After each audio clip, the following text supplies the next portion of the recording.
Feel the difference with CBD Direct Oils.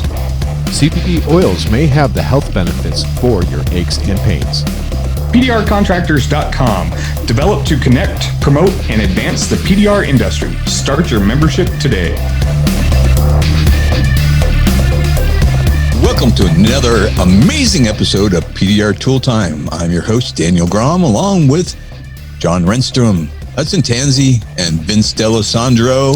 Tonight's show, we're going to bring you harrowing stories about double pane glass and what's going on with the MTE, and John's estimating. How to spend money unnecessarily. Yes. How you guys doing? Doing well. I'm exhausted. Let's rock this town. Yeah. Oh gosh. Tell you what, we're going to have another episode in the future about this. We were just talking because I'm exhausted, and it's not because of fixing dents. I can fix dents in 100-degree weather here in Houston all day long, and that won't faze me. It's the 20 phone calls and 50 text messages, and I am currently in the process of getting an admin that is trained up who's going to take my phone calls and text messages. And as soon as I get them trained up, we're going to have a good episode that can kind of hopefully help you guys who are mobile out there, who are tired and kind of fed up with that side of the business. And maybe you can learn the rights and wrong things. So that look forward to an episode in the future of that. That should be like way in the future, right? Like 2 years from now when you get them all trained up. Hey. Some wishful thinking, boy. No. They're going on a ride along next week to kind of see what it takes. And, I've already sent them scripts. And I shout out to Keith Cosentino with PDR College. He has a phone course and made them listen to that phone course on kind of the proper way to handle things. And they were like, wow, this is really good stuff. So nice. Keith, thanks for that, bud. Good. Oh. Yeah, I'm happiest when I don't have to talk to customers. That's why you have Tony the Tiger, right? Yeah, I hate talking to customers. I'm happy to be a tech in the back. This is the first time ever in my life, but right now, guys are running so hard because the storm just started, and it's like, I'll help. Darn it. Well, and John, everyone ran, right? The PDR companies or technicians cruised up to like, oh yeah, let's go check it out. And they're like, they hightailed it out of town as soon as they got in town, right? So holy crap. Yeah.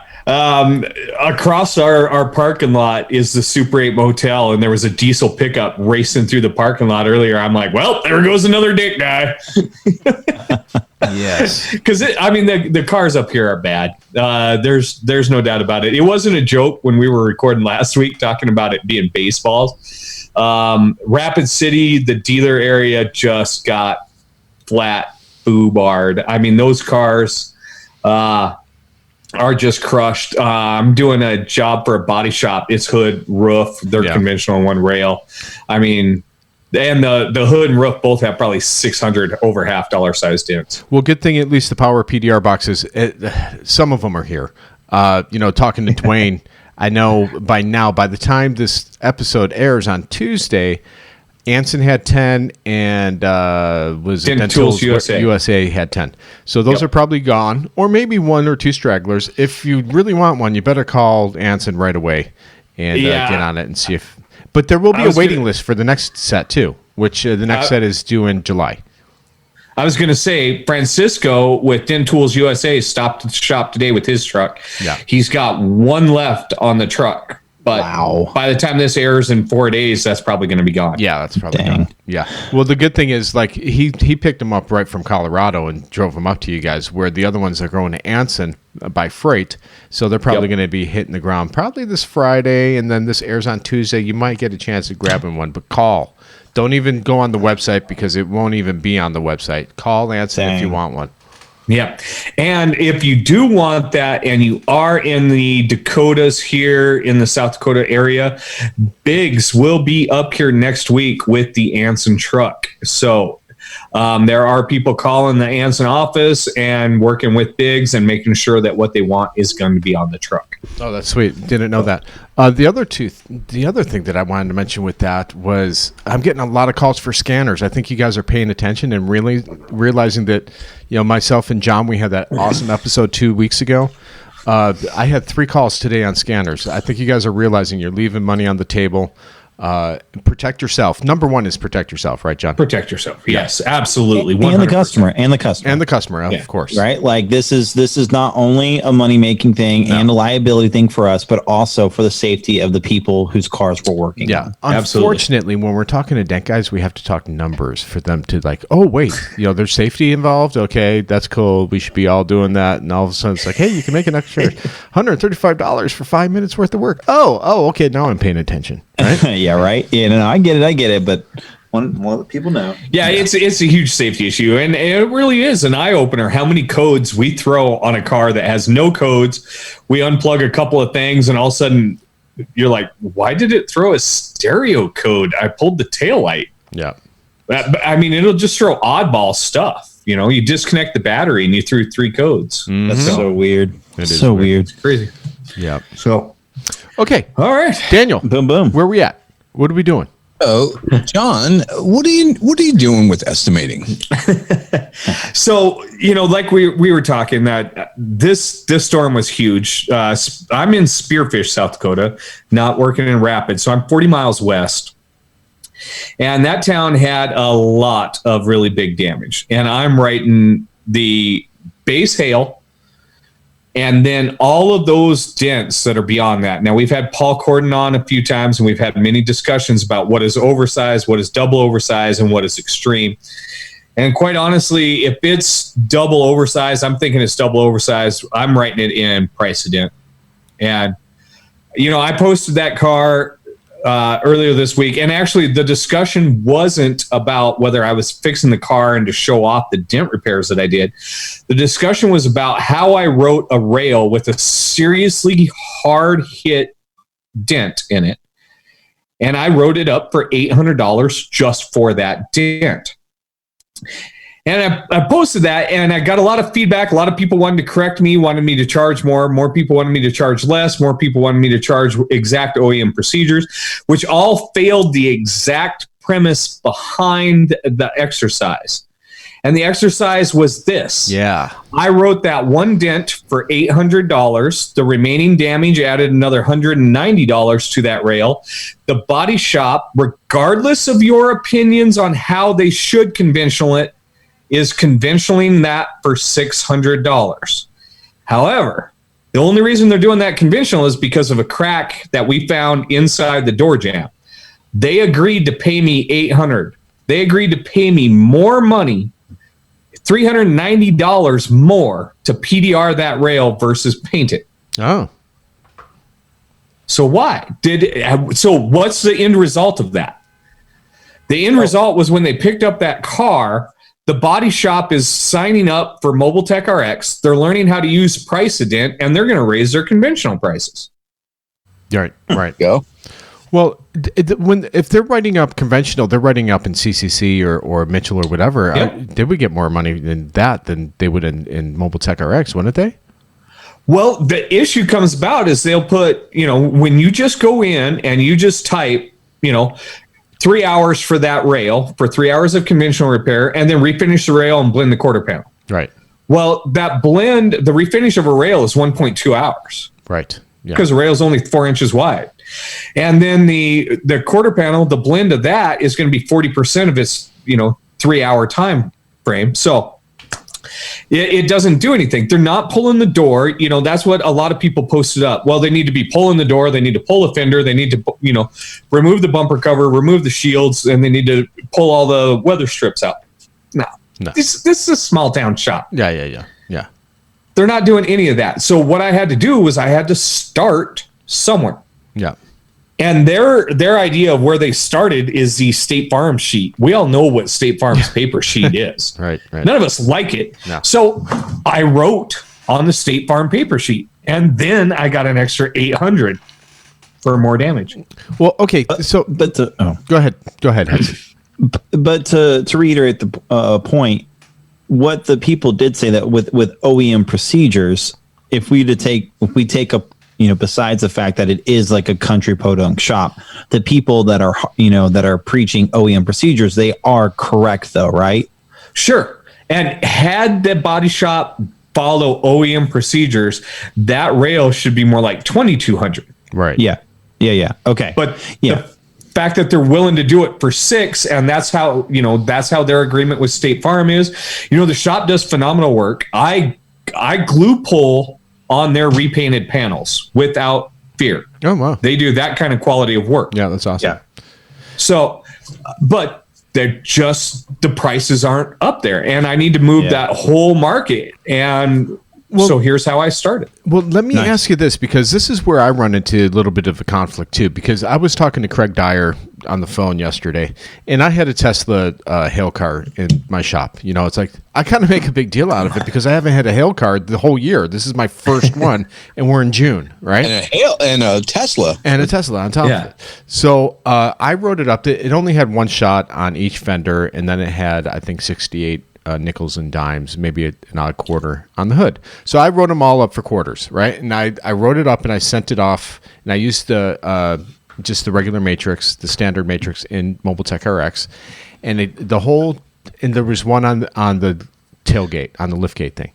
I wrote it up for $3,400 with R&I and everything. And the lady back it was family something. And out of Wisconsin. So she called me up. She goes, "Don't you think that's a little excessive? $2,800 on the hood?" I go, "No, it's a Tesla and it's aluminum and it's hard to access." And she said, "Okay." And I didn't hear anything of it. 2 weeks went by, and the guy's like, "Yeah, I'm ready to schedule my Tesla."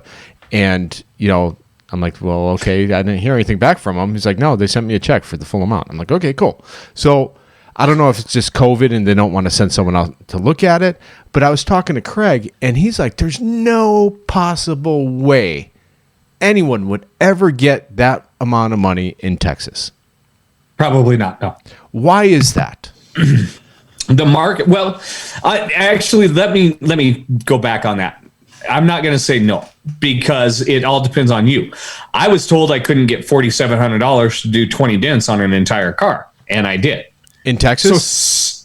No, in Western South Dakota, where they would have painted the whole car for $2,400. Hold on. Let me stop you right there for a second. Are you guys aware that they can't buy a new Tesla hood?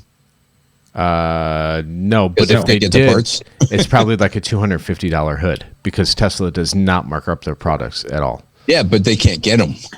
Oh, okay. If they're not available, it doesn't matter. From all the body shops is they can't get parts. Oh, okay.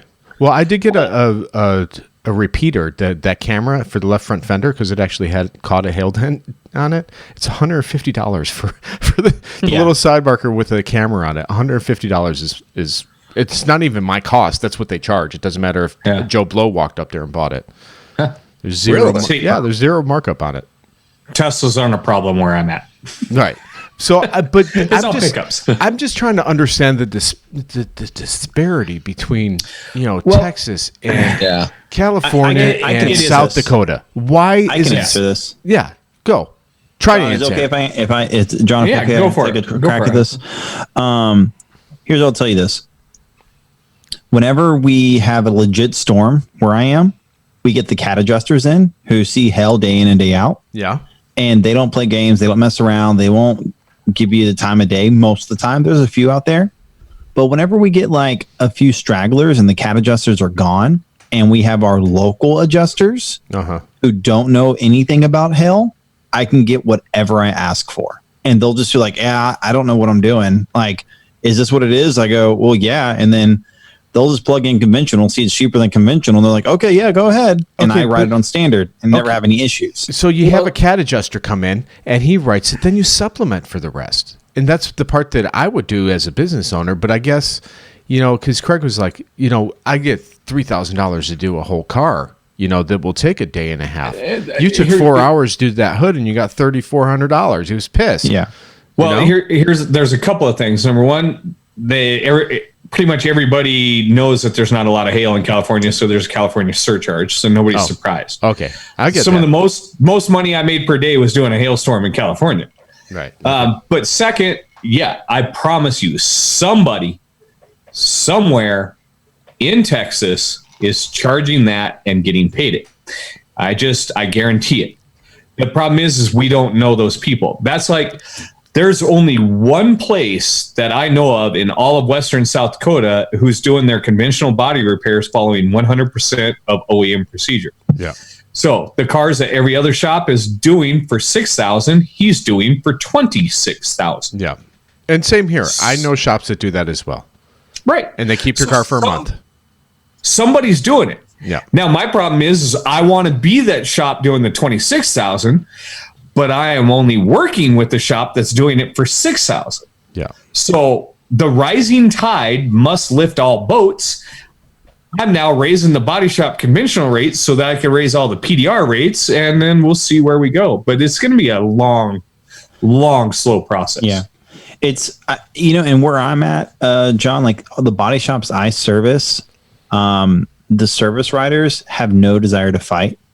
They just don't care. They'll just, and because they just don't think it's worth it for them. Like if it was my shop personally, and I had my own retail body shop, I would be fighting it. I'd be like, no, this is what it costs. Right. But they're they've gotten so worn down by the insurance companies that they have just no desire to fight anymore. And it's so weird, Hudson, because if you go to Colorado where there's 10 times just as many PDR companies out there, they fight for like every penny and supplement. No, that's a PDR company. I'm talking just body shops. I'm talking body shop. Gotcha. Yeah, right. I got 4 body shops, the office staff. They all, to put this in perspective, they were all still fixing hail from like the year before. Mm-hmm. So these guys are dragging butt into my shop when they're doing their pickups and deliveries. And like the body shop guy that come in this afternoon, I'm like, dude, what's up with you? You're out. He's like, I'm freaking done. If I don't see another hail car for 5 years, I'll be a happy camper. He's just burnt on this hail. Yeah. But this damage is so bad, they're getting stuck with it. So they're going to shove as much as they can onto us, and I'm just going to change that pricing. So, Daniel, what do you think of that?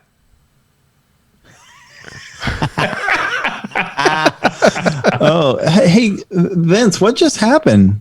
I think Daniel's nodding off. I am. I had a bad night last night. I had to take care of my daughter who has diabetes. And I was up all night last night. Where are you? Welcome to my world, Daniel. Nah, she's 14 though. It's a little bit different. No, I had to massage a 3-year-old's legs for an hour to get him to go to sleep because of growing pains last night. I feel your pain, my man. How old is he? He's about to be 4, and every night between like 1 and 3 a.m. Growing pains at 4? Yeah, Nicholas had him. Nicholas, my son, dude. What you do is you give him some freaking Tylenol, and like it takes a while to kick in. So it's like, hey, bud, and he's just screaming. Those are my son. Yeah, it's hard at that age because they don't articulate what's going on. They don't know. He's wrong. Just like legs hurt, and I'm like, so I'm just sitting there rubbing his legs. Yeah, actually, now I remember that. Now that you're mentioning that. Yeah, is your daughter okay? No, she's fine. My wife, she's a saint. She wakes up every night at 1:00, takes care of Megan, and I like to take over every once in a while. I couldn't go to sleep. I couldn't shut my brain off last night for some reason, and so I was up there, and I did not sleep last night. Daniel did not sleep last night because the truth is he found out that Disneyland is opening up on the 19th, and he can't wait to. I'm so excited! Oh gosh! All the pedophiles are assembling at Disneyland on the 19th. Stop. So evil. You're just an evil, just degenerate like little soul. Stop. When you live 15 miles away from Disneyland. No, you're bad. Bad. I do miss hearing the fireworks every night though at 9:30. Yeah. Well, it is good to have you back awake there, Grandpa Grom. Yes. Disneyland is so good. All right, so say something. I love Disneyland. Say something that's going to keep Daniel awake. What's our next topic? Let's move on. All right. Let's talk about this. I would love to hear if there's anyone here listening that has had success with a complacent body shop where the service riders and the body shop were just really complacent of just like bending over and taking it from the insurance company so they don't want to fight. but you found a way to encourage them to fight the insurance and write proper procedures and get more. And you had a successful story in that. We would love to hear about it. I think a lot of people listening would love to hear. Absolutely. I think a lot of people. You just watched me do step 1. I know, John, but I'd like to hear from other people. But you're in as well. South Dakota. Okay. We need someone in like a major metropolis as well to compare. Because, if you're just the only person in the world doing it. Oh, that's there's awesome. tons of stories because I share them and we discuss, guys reach out to me regularly involving it just because it is such an ongoing process. Yeah. And you want to know how fragile it is? So I've all shared the story about I spent a decade moving a shop up in price on their hail stuff there in Wyoming. A decade doing it. This year I could not be there to service it, and the insurance company started beating them up. They're all the way back down to where I started. That's a shame. Ago. Yeah. Worst. Yeah. See, I have 2 body shops out here. One I used to service years ago. One I never liked to service. They would call me when their guy couldn't fix it. Class Auto Body and Spectrum Collision. Spectrum Collision back in the day was the only body shop in the nation, or I think it was on the West Coast, that was BMW certified, factory certified to repair. So the whole place was lined with Z8s because they were the only ones that were allowed to work on Z8s, like in the country. And they sat on the cars for months, right? Until the insurance company, they were making more money on storage, and they would just beat the shit out of the insurance companies till they paid what they were requiring them to pay. There was no mercy on them. And Classic is the same way. They do it as well. They're certified, aluminum repair. They're certified Bentley, Rolls-Royce. All they went and spent all that money for those certifications for those Highline cars, and then they just sit on them and collect the money. And wow, it's crazy. Where I benefit from that is that when someone does the average repair on a Tesla, say a Tesla quarter panel is anywhere between $12,000 and $15,000 for them to cut off a quarter panel and put on a new quarter panel. When we're doing it, PDR, I'm getting Paul Corden prices at that point, and especially if it's insurance, and they've never even questioned. That's when I pull up that's the only time that I could pull up the Paul Corden price. Yeah, I'll tell you this: adjusters are very uncomfortable pricing Teslas right now. Like every adjuster I've ever met with on a Tesla, on a hail car, they're like, "So why does it cost this much?" I'm like, "Oh," and we explain it to them at the Tesla body shop, and they're like, "Oh, okay." Right. Like they don't understand them. They treat them like this foreign thing to them, like they don't get them. And then if you're IMI certified, you get that extra money as well to power it down, even though you're certified to power it down. A Tesla is not really a high powered down procedure. However, you're certified and they will pay you to do it. Yeah, for sure. So I think we've talked enough about this. Maybe we can talk about. Let's move on. Are we going to be able to get Sheldon on today? I'm looking at my phone. I've been texting him, and I have not heard back from him. We will get him on another show. However, I did get some lowdown. Why don't you go ahead and share what you've heard so far based on the posts, and then I'll elaborate on what I can. Yeah, Brian, we heard you, dude. You posted on the PDR Tooltime Facebook page, wanted to hear about it. So, Brian, we did try to get a hold of Sheldon to hear from the horse's mouth about what is happening at MTE Vegas. But we cannot, we tried contacting him and we haven't gotten a hold of him yet. So what do you know, Vince, besides what I know? This is what I do know. It's going to be an education day for 2 days, and they will have not booths, but they'll have tables set up for vendors that have been there in the past. So if you had been to MT in the past, you are allowed to have a vendor table where you can meet and greet and stuff like that. But no selling of products? No selling of the products as far as I know. It's like a disaster. I'm sorry. Well, you know what? Look at this. The show must go on. Yeah. It's very unfortunate that it's the second year of Vegas. I know. The show doesn't have to go on. That. PDR World Cup canceled. Well, yep. That's, and they should have. Well, I want to. Why is that, Daniel? Why shouldn't they? They just weren't drawing anybody, and it was just a bad location. It's just bad as execution all around. Personally, okay.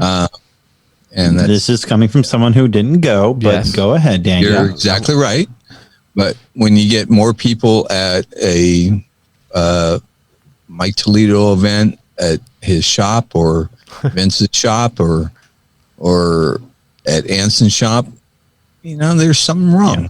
And I like. I'm just saying how it is. I want to support everybody. Yeah. But it's just you got. I was there and it was fun. I highly enjoyed it when I was there for the PDR World Cup last year. The issue is now that we have MTE Vegas and MTE Orlando and we have all these tech meetups, are we in need of a PDR World Cup? So, well, the whole premise of the whole thing is he didn't like what was going on with the Dent Olympics. The Dent Olympics. Well, not just that, but he wanted a pure PDR convention as well. Nothing else in there. Yeah. So, which is the notion I do not agree with, because PDR is not just like, we rely upon detailers and touch up and glass and all that. So, but sorry, Daniel, I have interrupted you enough. What were you No. I'm just giving my opinion. You're right. Yeah. I didn't go. You did. You should know better than I do. I do. You suck. Yeah, that's fine. I'm joking. But no, I can understand. So I think we got so much going on. It's almost too much. But yeah, PDR World Cup will not be happening. Now we have an education day. We don't need too many events. We're too small. We don't need 100 different events to go to. Be honest with you, one event a year and even 2 events a year is about pushing it. Yeah. Yeah, it's pushing it. And so what I like about MTE is the one in Vegas was really kind of going after the door dinger, which I'm part of. And, the one in Florida was kind of hail related. So I kind of like that separation. Yeah. And I like that we were drawing different people and different vendors for those 2 separate type of businesses in our industry. But Daniel, Vegas was the first time we ever did the playground, and it was, in my opinion, a very good success. It was not a major success, but it was very good. We had a blast. Yeah. Everyone that came to the playground had a great time. It was probably more successful in Vegas than it was in Orlando, probably because they didn't know where we were. Yes, I do. So, and building off of that, I think it was really good for us, for people to come and meet and greet us and play with tools. And we had it dialed in pretty good with tools. We went and collected all the tools from everyone. So it was really good. Same with Orlando. We had a ton of tools there. But I think Orlando was just so big that it wasn't as nurturing as the Vegas one was. You're right. And Vegas, honestly, I thought was a better venue. I had more fun in Vegas. We had gambling. We had movie theater. We had bowling. Tons of restaurants. Yeah. All the restaurants. We didn't have to leave the hotel at all. We're Orlando. If we want to go out and eat, we have to leave the hotel. Not that last place, though. What? Not the last one. Yep. The last one. I thought that was a great venue. None of those places had painkillers. Well, it would have made you one. None of them had painkillers. Oh, God. This is Daniel's standard. Travel outside the venue to find a painkiller. I really liked the last venue. I thought the last venue was really good.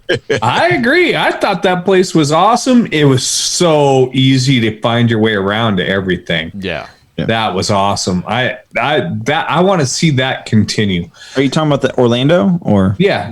In Orlando, the whole event's here. The education rooms are next hallway. Yeah. How simple was that? Yeah, it was awesome. The only thing I did not like about that setup is it did have the 2 main bars that kind of split people up.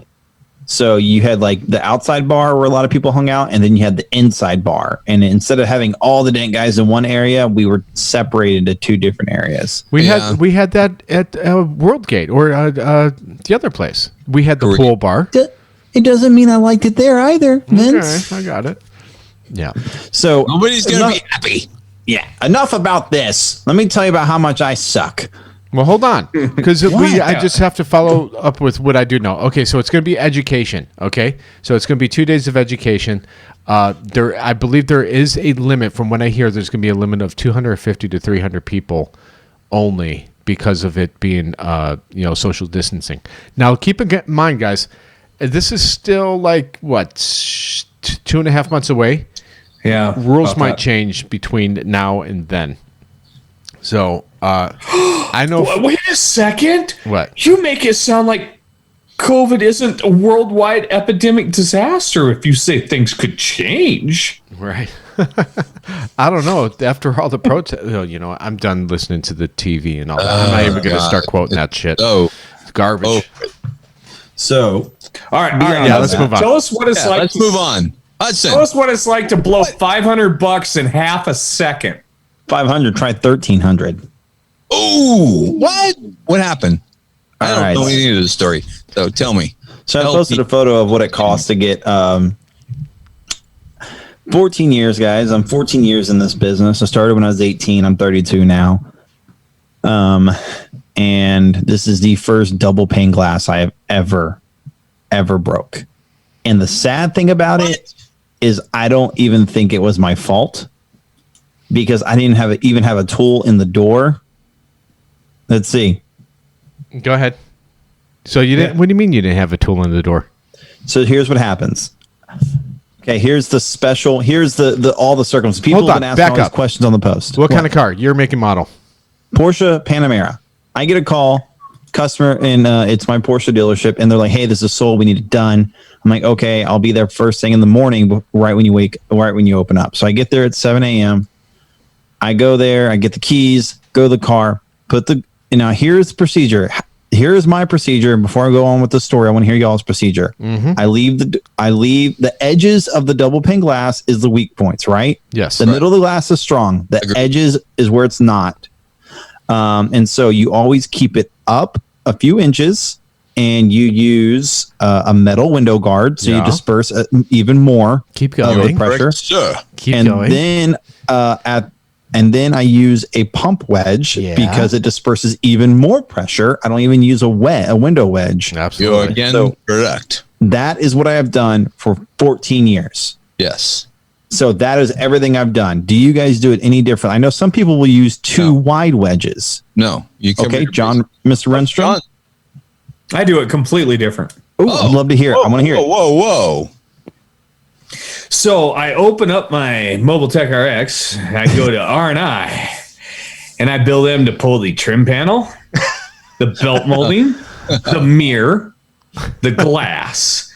Such a hail guy. Then I take the stupid thing apart, and I never break one. And you want to know what caused me to do that? A Buick in 2006 when I snapped the double pane window that I didn't know existed. And ever since then, I just yanked the stupid thing and I bill them out $100 to pull it apart. You know what, Vince? I think he speaks with wisdom. What do you think? If we had a conversation with Mike Toledo back in the day when he worked on a... Oh, hold on. Yes, he worked on a Maybach. Okay, I just heard back from Sheldon, by the way, and he is not available right now. So he said next week, though. He'll give us the details. So hold on. We'll call Mike. Let's call Mike real quick and ask him about this. Would be great. Yeah, this is good. Yeah. I answers. just take them all apart. I just bill them and take them all apart. It's been the easiest, surefire, guaranteed method. And that's the difference between body shop and route. Mike knows better not to answer the phone at this hour because we're recording. And wisdom and ignorance? I don't know. No. How dare he? Okay, so I'll tell the story. Let me add, if you can easily remove that belt molding, remove the belt molding, right? Now, some belt moldings like to fight you, but a lot of them, they're very easy. It's one Torx tip or whatever, and I'll remove the belt molding. Are you trying to call him again? Yeah, I'm going to bother the hell out of him.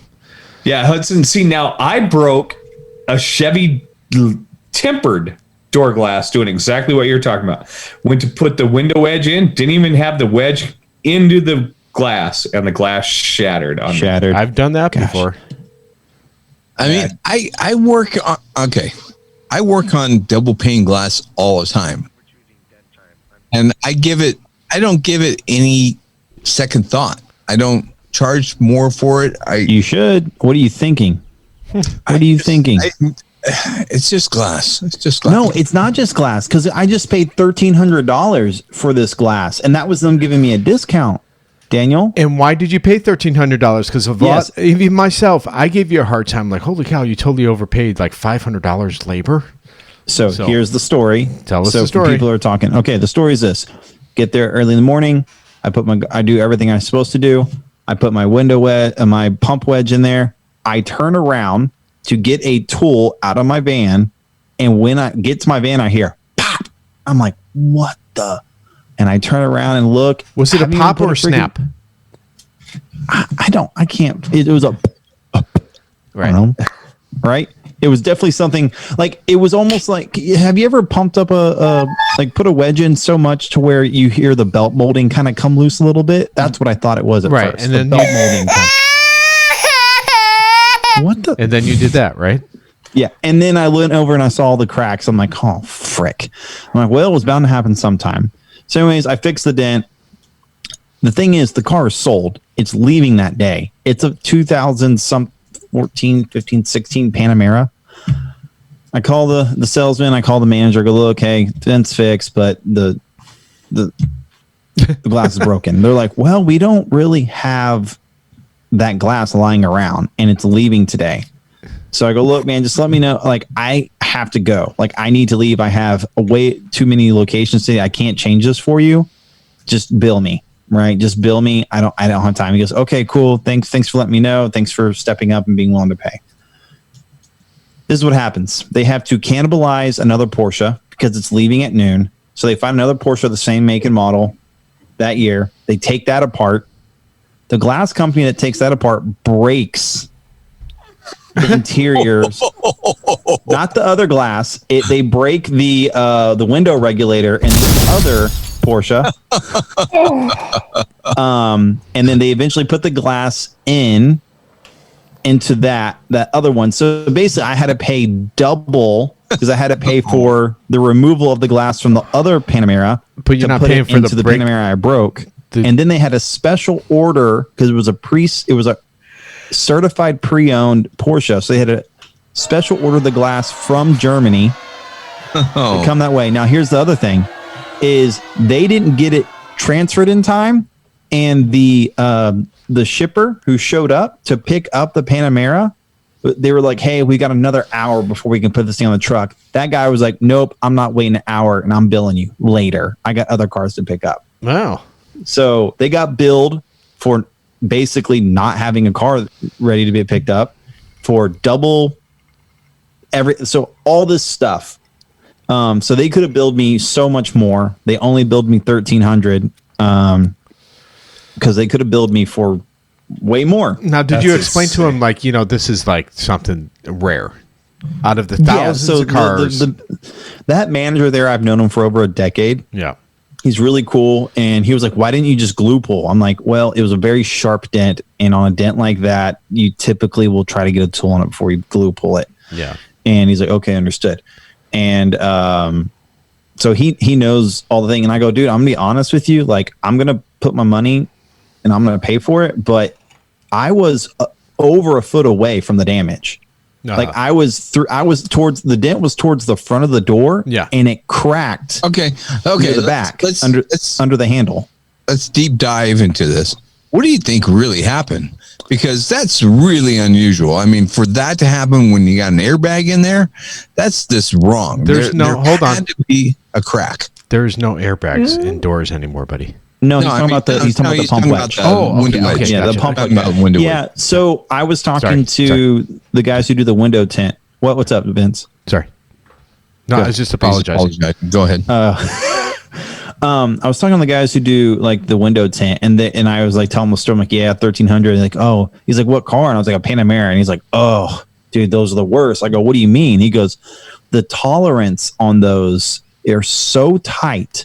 He goes, we constantly had to replace window tint on Panameras because the guides that the window is in scratches the crap out of it. every time. And so he goes, you very easily, it could have been, it just, you pumped it up just enough to where it hit the rail, the guard, what do you call the track? The track, the window track. Right. So, because if you think about it, if you're pumping it and then maybe the top of it is pushing in and then it just touches like the track and it could have, I don't know, but all I know is the damage was a foot away from anywhere where I was. So it didn't break. And I didn't even put a tool. I didn't even put a tool in the door, and it broke. So I've had that before. I've had it on. I've only, to be honest with you, in the past 25 years, I've only broken about 7, maybe 8 windows, double pane. One of them was my first one was with Dave Shalott, and it was after I was in training. I was a tit, right, a tech in training, and we were at the auction back in Chicago. Hold on, stop. What? A tit. A tit. You're a tit. Technician in training, right? I like that. Okay. And that's your new nickname. It was a Lexus, and we're talking probably 1995 when, pretty much Lexuses were kind of new to this country. Anyways, they were at the auction. We fixed the door ding. We put the window up. We moved on to the next car, and it went pow and blew up. It's like, what the hell? We weren't even near it. Like someone shot it with a BB. But obviously, we did some type of pressure thing, and it caused it. We might have caused a crack, and when it whatever. So that was my first one. The one that we were going to tease Mike about is he broke one on a Maybach, and he'd used a plastic window wedge. Explain what a Maybach is. Maybach. Some people may not know. A Maybach is a offshoot Mercedes. of Mercedes, made by Mercedes. The best way I can explain it is you have Toyota, and then Lexus is the fancy side of Toyota, right? Right. And a Cadillac is a fancy Chevrolet. Right. A Maybach is a fancy Mercedes. So take Mercedes and just like explode it even fancier. Exactly. Yeah. And, tack on another $100,000 just because of it. Yeah, pretty much. So it's kind of an executive car. Definitely an executive car. You don't drive it, you get driven in it. You get driven in it. And the back seats, they recline and stuff like that. There's tables and all sorts of cool stuff. There's Grey Poupon and all that. It would be like, the Mercedes version of a Bentley or a Rolls Royce, right? Yes. Okay. Yes. So anyways, he went and put a plastic window wedge. And this is one of the first stories I've ever heard from Mike when I first met him. And he blew out the window. I mean, he cracked it. Crack. Usually double pane will crack. It won't explode, right? Yeah, it's safety glass too. Yeah, so one of the panes is going to crack because you have two thin panes of glass sandwiched together and glued together. So there's a pressure thing where they're really sensitive on the edge. The middle, you can pound on them all you want, and nothing's going to happen. But you catch an edge and it's going to break. So he caught his edge. He broke it. He's like, okay, no big deal. It's only, $300, $400, $500. No, it was a $5,000 window. Oh boy. And it took I believe it took 6 to 8 weeks to get it back to get it to the country, to San Diego, for them to replace it. So it was pretty bad. Very bad. It kind of probably, I told him he probably should have claimed that one on his insurance because a $600-$700 window, no big deal. The most expensive one I ever had was on a 7 Series BMW 740 IL. And those never had double pane windows. So I never paid attention to them, right? Yeah. And this son of a bitch had a friggin' double pane window. Yeah, that's the all-time godfather of all I've ever heard. Yeah. And I never, after that, I always check. I was about to make that point. So I always have a procedure where I check. But that was the one that started my procedure of checking because prior to that, I never seen a double pane window in this 740. Okay, let's go. Let's do a merry-go-round of biggest repairs that we had to pay for. Mine was a BMW headlight, $1,200. I broke a tab on a $1,200 headlight. Dang. Well, that's a pretty cheap headlight. I would just JB weld that hoe. Yeah, I would have plastic weld that sucker. Trust me, I would have done it if I could have. Yeah, this is the biggest one I've ever dealt with. 1,330. John's crying. What happened John, there? Stop crying. Stop. Do not say JB weld the headlight back together. It's horrible. It was a joke. Plastic joke. Weld. You only do that on a Kia. Oh, mine was I think it was 1,400, a bumper cover on a Ford Expedition. Oh, Did you tear it? Did you tear it? No, at my shop, I was doing a gig in Wyoming, and right where I parked it, it's kind of a steep embankment, and there was a fire hydrant right there at the base of that embankment. So if you're in a vehicle, you can't see it, and it's in the middle of the block, not on the corner. And I wasn't even thinking about it, and I hopped in this Ford Expedition and threw it down to drive just to roll off the curb, and I hit that fire hydrant and stopped. And I was like, oh crap, I just hit the fire hydrant. And I backed up real quick and I hopped out, and I got out there and looked, and I was looking at it, and it was like all the letters stamped into the bumper cover were perfect. Nothing was damaged. I was like, oh sweet, thank God I didn't do anything. Run it over to the body shop. Body shop manager comes out and he inspects all my cars and looking it all over and everything. And he's like, man, everything looks great. Everything looks perfect. And I hop in my car and I head back to the shop, and I think, wait a second. Ford has never stamped Expedition in the front bumper cover ever. No. Ever. Right. And I call the body shop up there, and I'm like, hey, I hit a fire hydrant with that Expedition. Go out and look at that bumper cover and tell me what the letters say. And he runs out there. He's like, no, dude, man, it's perfect. It's absolutely perfect. There's not even a nick in the paint. Right. He's like, you didn't do it. I'm like, no. What does it say? And he's like, what? Hydrant? It's Waterloo backwards. I'm like, that's the name of the company that makes the fire hydrant. Waterloo. It stamped them. It was a 105-degree day. It stamped the letters without damaging the paint. It stamped the fire hydrant.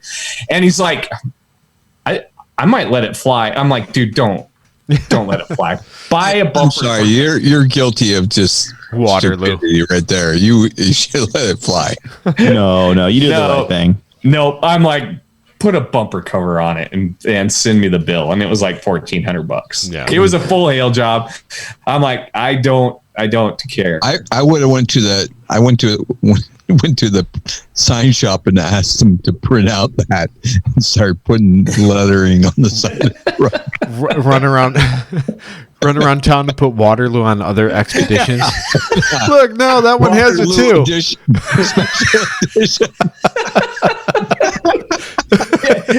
It was the coolest thing because the body shop manager was like, dude, if you hadn't have told me to read that, he said, I had never even noticed that said that. I'm like, when you think about it, it's pretty darn cool. This is the Waterloo edition.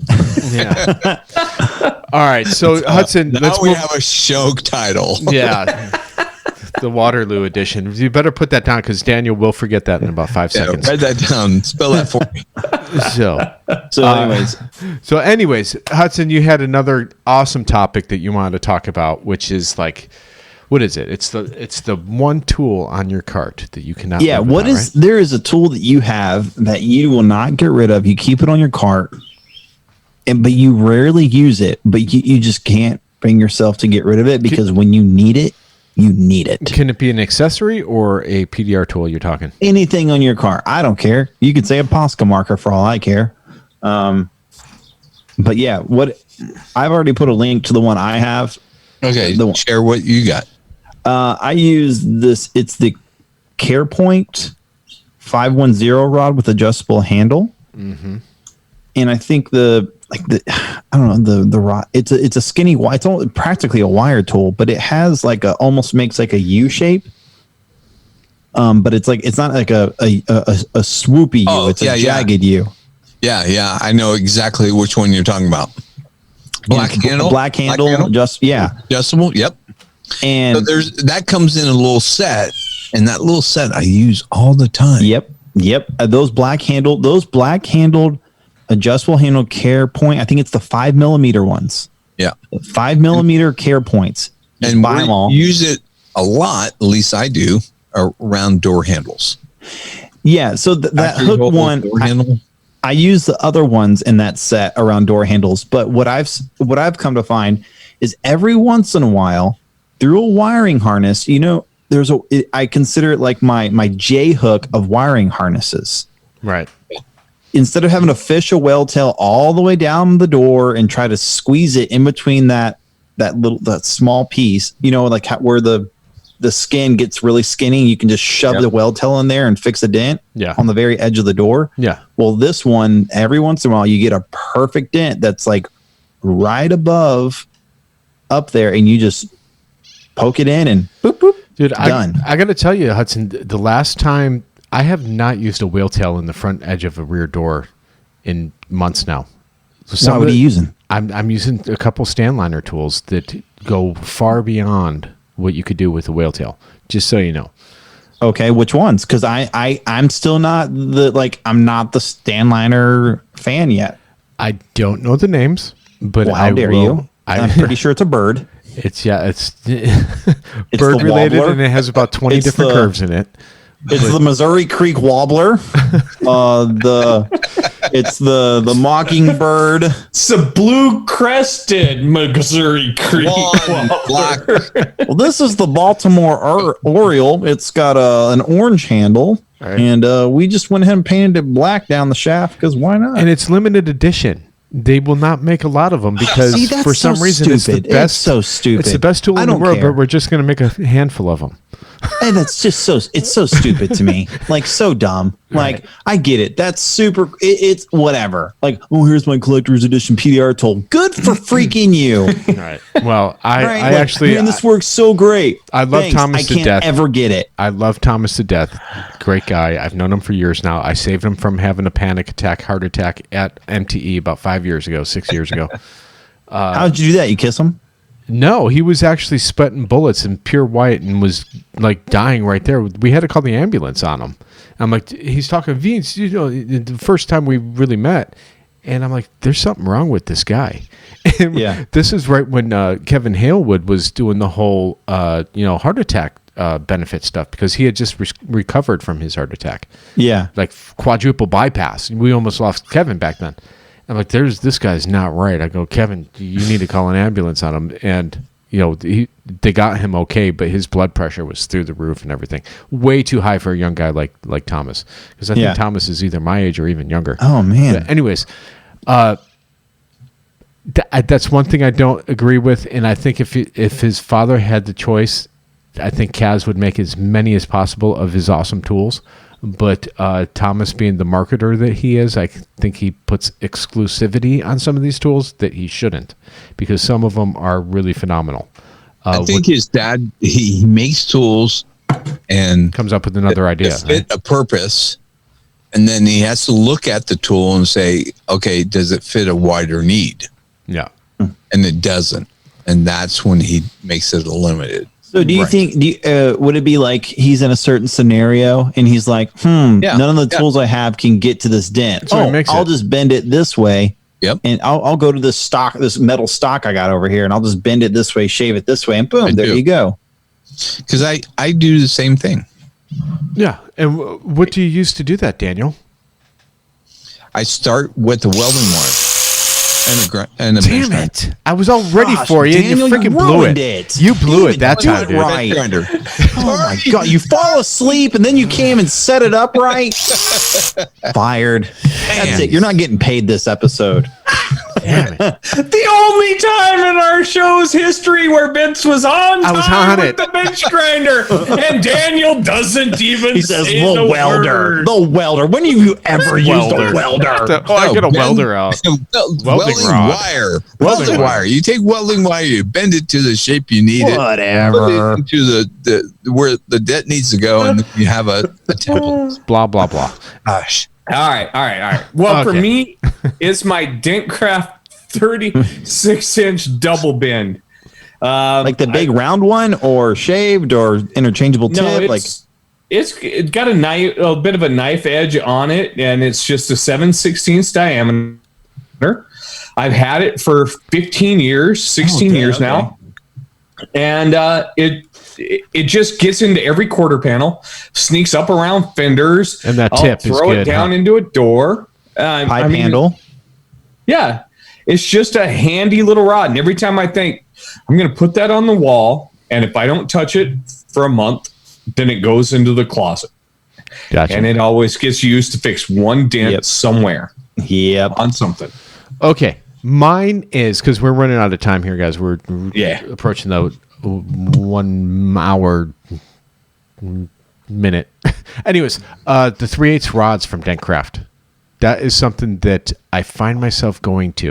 I'm the interchangeable tip ones, the interchangeable or the green handled one. Both. I have 2 of the green handled because there's some type of redundancy with Dent Craft that I don't really care for. Sometimes I don't need 4 of the same tool that's just off by 3 to 6 inches.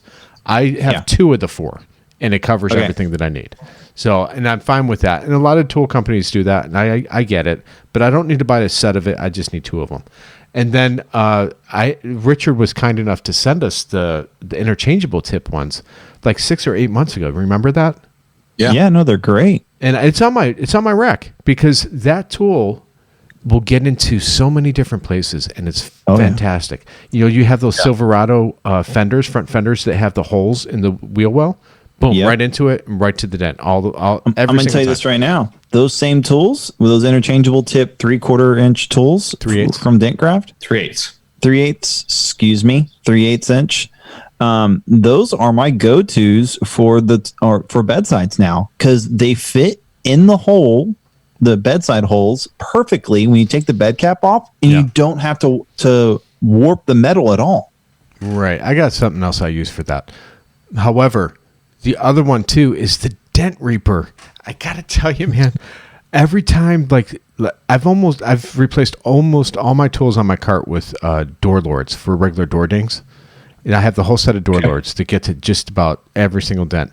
But when I can't, I pull out a Dent Reaper and it freaking gets to it every single time. And I don't understand why, but it does. Maybe it's the geometry of the curve. Black magic. It is black magic.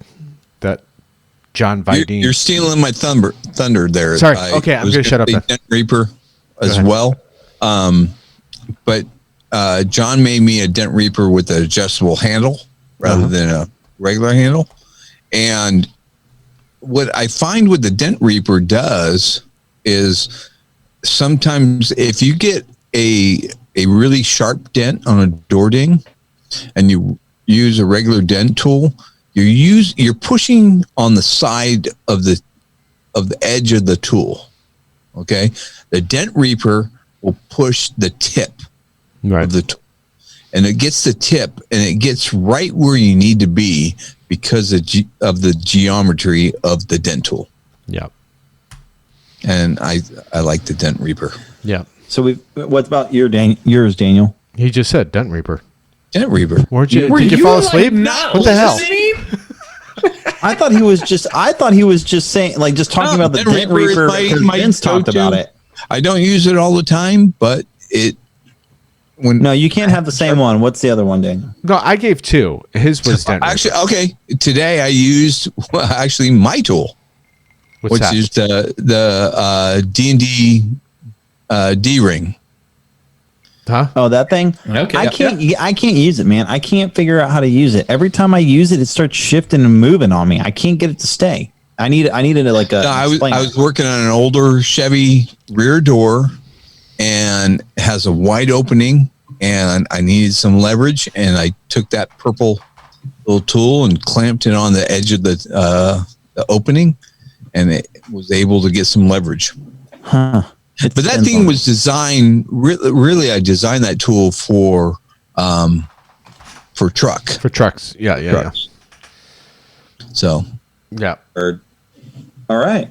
Okay. All right. Well, okay. Listen. All right. We're right at the 58-minute mark, which is absolutely perfect for an episode of PDR Tool Time. This has been episode 224. You know who we are, and you know what we're about, and we appreciate every single one of you guys that tune in week after week. And we know who you are because I watch you.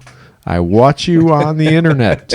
I see where you're coming from. So I do want to thank everyone that's listening. Hey, do you guys have any shout outs? What's going on out there in the world? Hey, just visit our sponsors, please. Yes. Patronize them. We don't really have too many sponsors right now. The only one that's really helping our show right now is our CBD Direct. And I took some about an hour before the show started because I had a freaking raging headache, and I don't have one anymore. That's my lifesaver. I keep a thorough stock of that on hand. Yeah. So it's funny because we get so used to using CBD Direct that we don't actually, talk about them as much as we used to before. It's not as powerful, or it's not as it's become a daily use type of thing, right? Exactly. It's become commonplace to us, and we still need to really talk about that. There is a ton of benefits. Yes. I could go on. Actually, next week, you know what I want to talk about is my thumper. Thumper. Oh yes. Okay.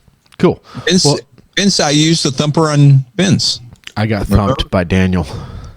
Remember when your leg was moving like up and down? Yes. Back leg. Uh-huh. When I was using the thumper on you. Yeah. I got all sorts of weird twitches like that. Yeah, and your head was twitched and yeah. So anyways, Daniel, take us out. Level up your tools. Don't do stupid stuff. Embrace the crazy. And keep it stiff. Make sure to hit that subscribe button so you can stay up to date with all the industry and tool-related news every week. Visit AnsonPDR.com for the largest selection for just about all your PDR tools, where you'll find hog glue and hog tabs. Don't forget to grab your Magnatech mat, available at most PDR tool distributors. Mobile Tech RX, the app that helps you make more money.